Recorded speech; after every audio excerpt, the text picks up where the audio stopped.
Hey everybody, it's Jason Blaha here, and today I want to chat with you guys a little bit about, when people talk about things like higher fat diets versus higher carb diets, all of this, what they need to understand, uh, when we talk about everyone being different, we don't always mean in terms of biology or body composition. What we mean is appetite, because the evidence, the biological evidence that humans, particularly high activity humans, people who work out, that we store carbohydrates as body fat is pretty well debunked. We don't to any meaningful degree.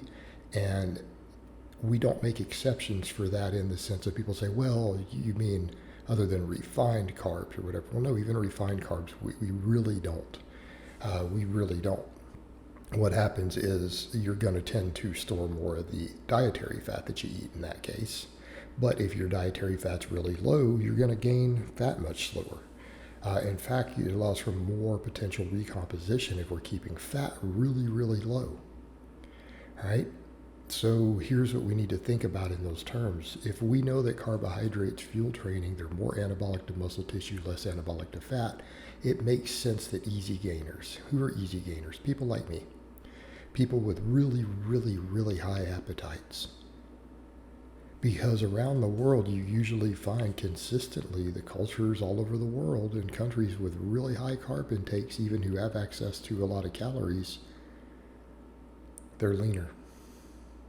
They have less body fat. Okay? Almost exclusively, when you look at the demographics, it's high fat diets that make us fat. All right, so here's where we're going with this, though. What about the hard gainers? Okay. Would hard gainers have better body composition if they were to consume a high carb diet? Sure. Here's the problem. Hard gainers struggle to gain weight at all. What makes them a hard gainer? Their appetite. It's their appetite. And here's the thing. You know, as a coach or a trainer, when you're dealing with a hard gainer, someone who's struggling to gain weight, and you give them prescriptions for eating, and they say things like, here's the most hard gainer line I've ever heard from a client. Wait, you mean I'm supposed to eat breakfast even if I'm not hungry? Okay.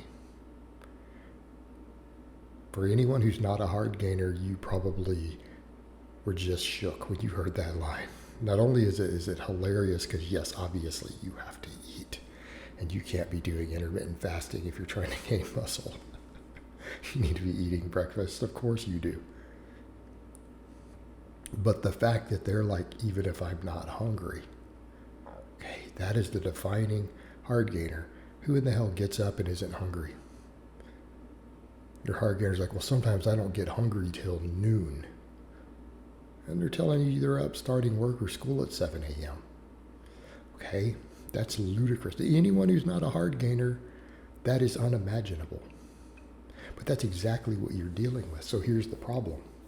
They struggle to eat in a calorie surplus. And here's what's up with that. If your calorie surplus is so small that you really can't gain weight, you can barely gain weight, caloric density like fat is very, very helpful. A higher fat diet will allow them to get the calories in that they need. All right, it'll allow them to get the calories in that they need even when they're not hungry. And the hard gainer who does this is going to gain weight so slowly that the benefits of a higher carb versus a higher fat diet are probably not really there. Because at a certain point, if you can't even reach a calorie surplus, gaining muscle is just going to be ridiculously hard. It is better to get those calories through any means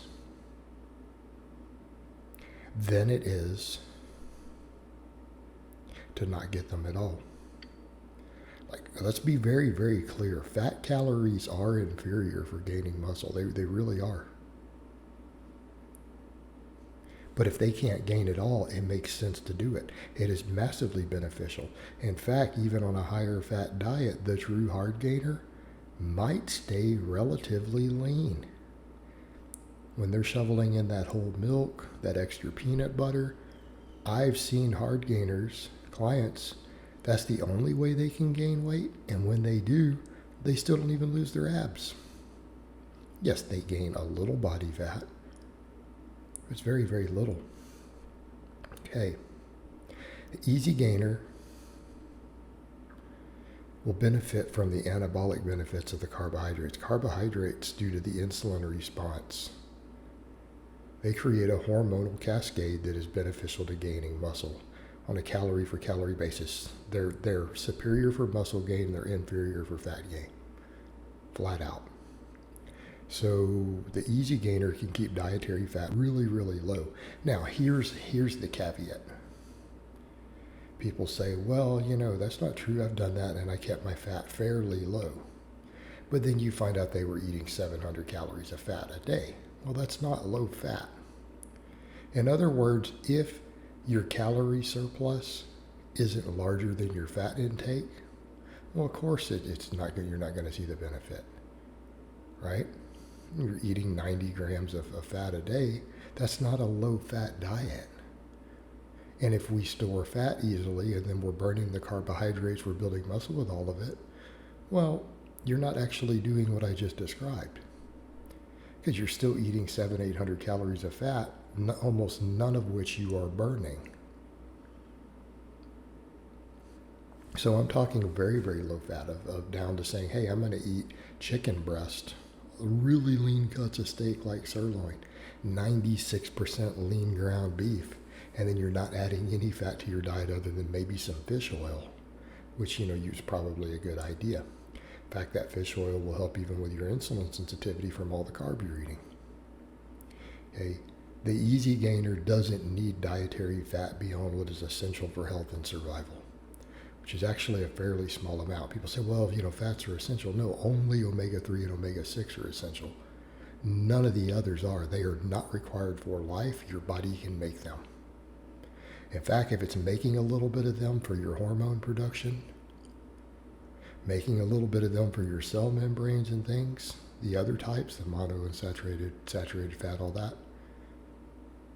that's even a few less grams of body fat you're gaining. Because your body's having to make the stuff that you need. Okay?